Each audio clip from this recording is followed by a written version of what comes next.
Welcome to ABC campus. आज हम IS36 impairment of assets के टॉपिक में आई कैप की स्प्रिंग 2023 के अटेम्प्ट से एक पास्ट एग्जाम का क्वेश्चन डिस्कस करेंगे। क्वेश्चन का टाइटल है सुमेरियन लिमिटेड। तो क्वेश्चन ये है कि on 1 July 2019 Sumerian limited purchased a manufacturing plant for ₹570 million. The plant is being depreciated at the rate of 15% per annum using reducing balance method. तो ये जो इन्फॉर्मेशन है ये इसकी कैरिंग अमाउंट कैलकुलेट करने में हेल्प करेगी। On 31st December 2021, remaining life of plant was estimated at 4 years, resulting in an increase of 5% in depreciation rate. यानी ड्यूरिंग द पीरियड जो है वो एक estimate of useful life change हुआ, जिसकी वजह से डेप्रिसिएशन रेट चेंज हो गया। तो चेंज इन एस्टिमेट की अकाउंटिंग भी हमें यहाँ पर देखनी पड़ेगी। SL carried out impairment testing of the plant on 31st December 2021 and also on 31st December 2022। तो ये दो टाइम पर इम्पेयरमेंट टेस्टिंग की गई है। इम्पेयरमेंट टेस्टिंग की जाए तो इसका मतलब बेसिकली ये होता है कि हमें रिकवरेबल अमाउंट मेजर करनी होगी और फिर देखना होगा कि इम्पेयरमेंट कितने की होती है या नहीं होती। अब हमें डाटा दिया हुआ है। डाटा देने के बाद रिक्वायरमेंट ये है कि हमने कैरिंग वैल्यू कैलकुलेट करनी है मैन्युफैक्चरिंग प्लांट की 31 दिसंबर 2021 को भी और 2022 को भी। तो मेन रिक्वायरमेंट तो ये है, लेकिन ऑब्वियसली इम्पेयरमेंट कैलकुलेट करने के लिए और इम्पेयरमेंट हुई भी है या नहीं इसको देखने के लिए हमें रिकवरेबल अमाउंट कैलकुलेट करनी पड़ेगी। तो सबसे पहले हम देखते हैं कि हमारे पास डाटा क्या है। Annual inflows from the sale of product 245 हैं, ये इनफ्लोज हैं, ये हमें लेने पड़ेंगे, रेलिवेंट हैं। एनुअल आउटफ्लोज फॉर ऑपरेशंस हैं, ये क्योंकि उन इनफ्लोज को जनरेट करने के लिए ही हो रहे हैं तो ये भी रेलिवेंट है। Annual interest on loan obtained for plant acquisition है। फाइनेंसिंग कॉस्ट हमें कैश फ्लोज में शामिल नहीं करनी होती, ये IS36 में गाइड किया गया है कि स्पेसिफिकली एक्सक्लूडेड है। Net sale proceeds at the end of useful life in current condition, इसको भी हम लेंगे। और फिर additional sale proceeds at the end of useful life if plant is modified at cost of 50 million, ये नहीं लेंगे क्योंकि IS36 में जो रिक्वायरमेंट्स हैं वो ये कहती हैं कि हमने एसेट के वो कैश फ्लोज कंसीडर करने हैं जो उसकी करंट कंडीशन के अंदर वो जनरेट कर सकता है। फ्यूचर में अगर कोई मॉडिफिकेशन या अपग्रेड प्लान है तो उसको हम कंसीडर नहीं करेंगे। इसके बाद current fair value less cost to sell दी हुई है और एप्लीकेबल डिस्काउंट रेट भी दिया हुआ है, तो अकॉर्डिंगली हमारी जो कैलकुलेशंस हैं वो इस पर बेस करेंगी। अब अगर हम क्विक और एफिशिएंट वे में कैलकुलेशन करना चाहते हैं तो उसका तरीक़ाकार हम देखते हैं।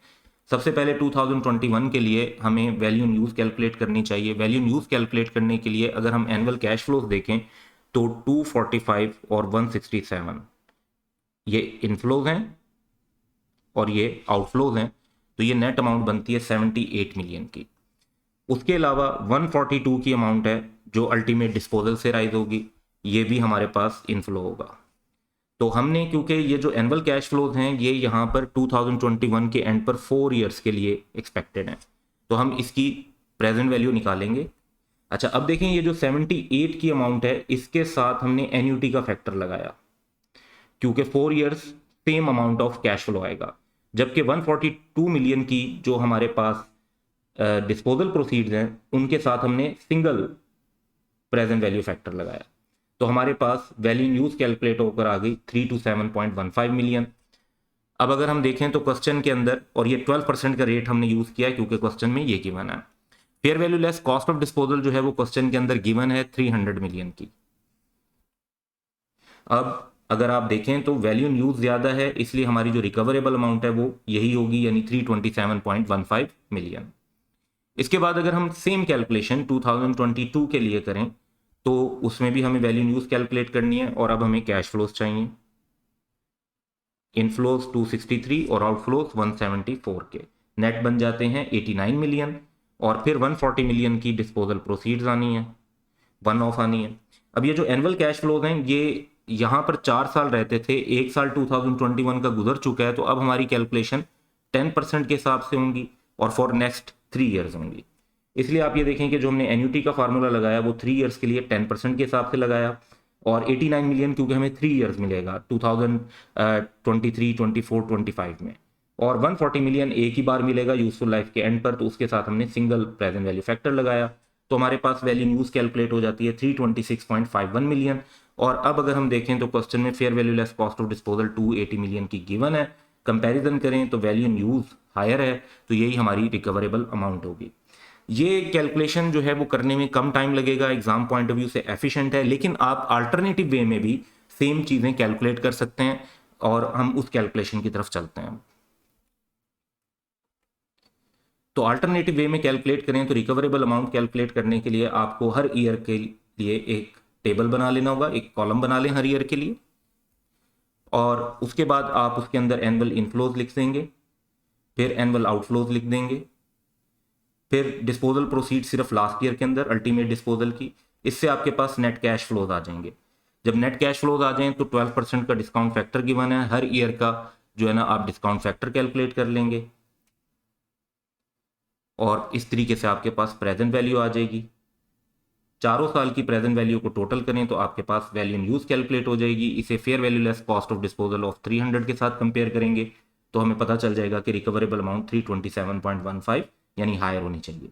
सेम अप्रोच हमें 2022 के लिए भी अप्लाई करनी होगी। इसमें अब हमारे 3 कॉलम बनेंगे क्योंकि एक साल गुजर चुका है, तो नेक्स्ट फ्यूचर के जो 3 ईयर्स हैं 2023, 24, 25 इनके लिए कैलकुलेशन करेंगे। वंस अगेन एनुअल इनफ्लोज, फिर एनुअल आउटफ्लोज, और फिर डिस्पोजल प्रोसीड 140 की जो एंड पर आएंगी। नेट कैश फ्लोज कैलकुलेट करने के बाद हमने अब 10% के हिसाब से डिस्काउंट फैक्टर लेना होगा, तो हमारे पास प्रेजेंट वैल्यू आ जाएगी। प्रेजेंट वैल्यूज को हम ऐड कर लेंगे तो हमारे पास वैल्यू इन यूज आ जाएगी। और यहाँ पर जो अब fair value less cost of disposal है वो 280 है, और इस वजह से हायर जो है वो अभी भी वैल्यू इन यूज है 326.51। तो ये वाली कैलकुलेशन भी आप कर सकते हैं, लेकिन जैसे आप नोटिस कर रहे होंगे कि इसको करने में ज़रा ज़्यादा टाइम लगेगा, तो एफिशिएंट वही कैलकुलेशन होगी जो हमने पहले यूज़ किया है। दोनों करना ज़रूरी नहीं है, दोनों एक दूसरे के अल्टरनेटिव के तौर पर हैं, जो आपको बेहतर लगे इसमें से आप एक वे फॉलो कर सकते हैं। अब हम चलते हैं और क्वेश्चन की जो मेन रिक्वायरमेंट है उसको फॉलो करने की तरफ बात करते हैं। तो क्वेश्चन ने तो ये कहा है कि जी आप कैरिंग वैल्यू कैलकुलेट करें मैन्युफैक्चरिंग प्लांट की 31 दिसंबर 2021 और 2022 के लिए, यानी ये दो फिगर्स क्वेश्चन की रिक्वायरमेंट है। ऑलरेडी हमने रिकवरेबल अमाउंट कैलकुलेट कर ली है 2021 में और 2022 में कितनी होगी, क्योंकि रिकवरेबल अमाउंट के साथ कंपेयर करना पड़ता है हमें कैरिंग अमाउंट को, और देखना पड़ता है कि इंपेयरमेंट करनी होगी या नहीं करनी होगी। अब अगर हम आंसर स्टार्ट करते हैं,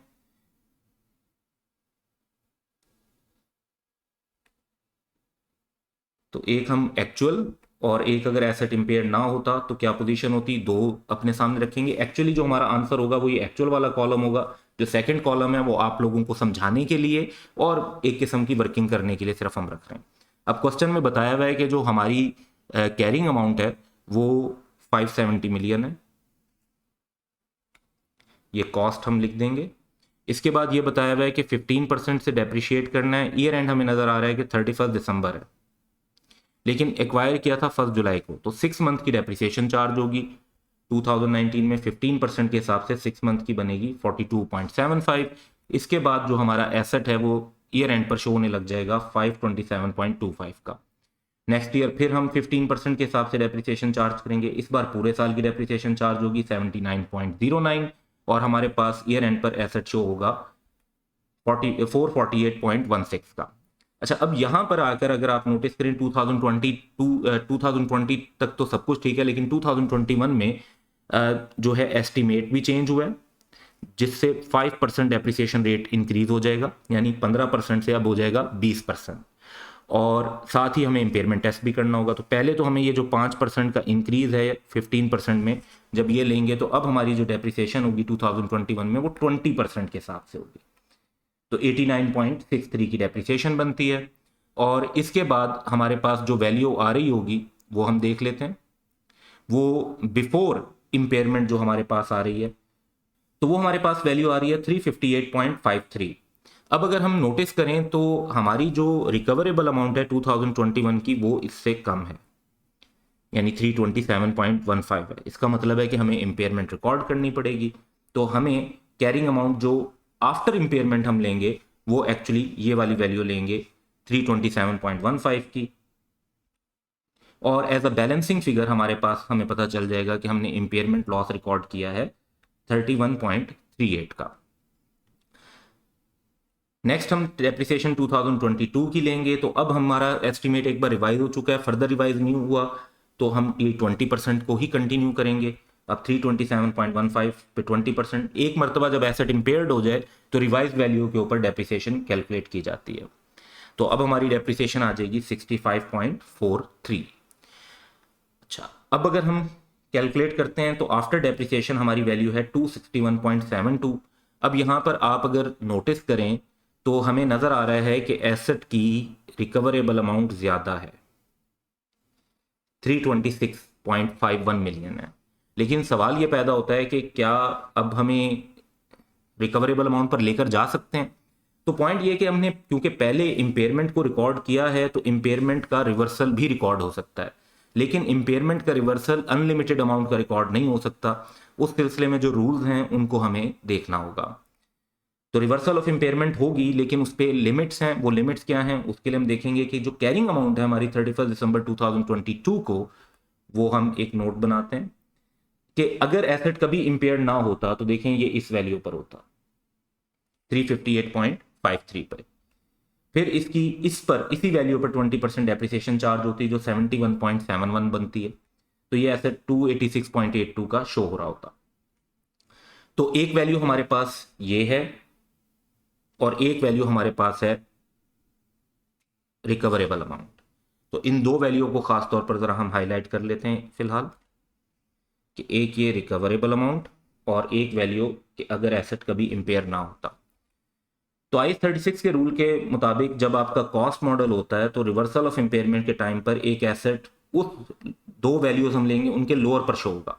एक है रिकवरेबल अमाउंट जो कि 326.51 मिलियन है, और दूसरी है अगर एसेट कभी इम्पेयर ना होता तो क्या वैल्यू होती, तो वो लोअर वैल्यू इनमें से 286.82 मिलियन है। तो हम इस वैल्यू तक एसेट को लेकर जा सकते हैं। अब इससे हमें पता चला कि हम रिकवरेबल अमाउंट तक रिवर्स नहीं कर सकते, सिर्फ 286.82 तक रिवर्स कर सकते हैं। तो हमारा जो रिवर्सल ऑफ इम्पेयरमेंट होगा वो 25.10 का होगा। ये फिगर हम as a balancing figure find out कर सकते हैं। लेकिन इस फिगर को अगर आप ये वाली वर्किंग लाइक पूरी नहीं करना चाहते या ये टेक्निक अप्लाई नहीं करना चाहते तो एक अल्टरनेटिव वे भी होता है जो अक्सर हम रिवैल्यूएशन लॉस के रिवर्सल के अंदर यूज करते हैं। तो वो हम ये यूज कर सकते हैं कि हमारी जो पहले हमने इम्पेयरमेंट लॉस रिकॉर्ड किया था वो किया था 31.38 का, और अब हमारी जो डेप्रिसिएशन है उसमें डिक्रीज कितना था, तो 71.71 माइनस 65.43, ये डेप्रिसिएशन का डिक्रीज है और ये हमारा लॉस है। तो आपने जो लॉस पहले रिकॉर्ड किया था उसमें से डेप्रिसिएशन डिक्रीज को माइनस कर दें तो वो नेट अमाउंट भी ये देखें 25.10 बनेगी। तो आप रिवर्सल ऑफ इम्पेयरमेंट को एज अ बैलेंसिंग फिगर भी कैलकुलेट कर सकते हैं। और दूसरा तरीकेकार ये है कि जो आपने पहले लॉस रिकॉर्ड किया था माइनस डेप्रिसिएशन डिक्रीज, तो उस तरीके से भी आप इसको कैलकुलेट कर सकते हैं। तो ये दो तरीके से इसकी कैलकुलेशन हो सकती है। वर्किंग्स भी हमने दो तरीके से आपको बताई, और यहाँ पर जो फाइनल कैलकुलेशन है कैरिंग अमाउंट तक पहुंचने की वो भी दो तरीके से हो सकती है। तो इसको आप अप्लाई करेंगे। एक अच्छा क्वेश्चन है, थोड़ा सा टफ है, लेकिन इसमें कॉस्ट मॉडल के अंदर रिवर्सल ऑफ इम्पेयरमेंट का एक अच्छा कॉन्सेप्ट डिस्कस हुआ है। That's all for today, have a good day.